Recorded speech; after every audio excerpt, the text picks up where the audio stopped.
Assalamualaikum warahmatullahi wabarakatuh. Perkenalkan, nama saya Wahyu Nur Faiza, NIM 3519075, kelas BPI B. Di sini ada pertanyaan mengenai apa pengertian dan konsep dari bimbingan konseling dan penyuluhan Islam.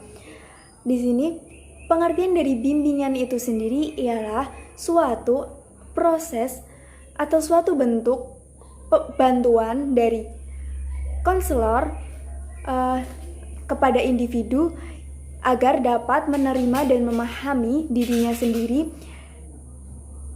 untuk menerima kenyataannya atau permasalahan-permasalahan dalam hidupnya.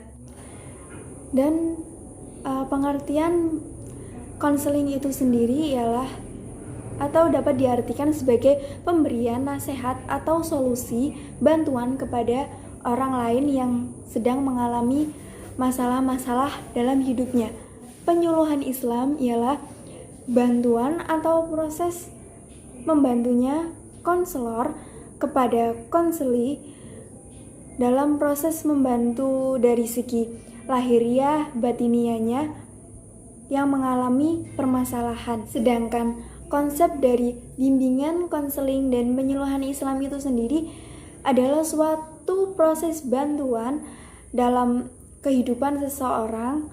Perbedaan dari bimbingan konseling dan penyuluhan itu ialah suatu bimbingan konseling itu adanya proses bantuan dari yang ahli atau konselor membantu seseorang individu atau yang disebut konseli dalam membantu permasalahan-permasalahan dalam hidupnya.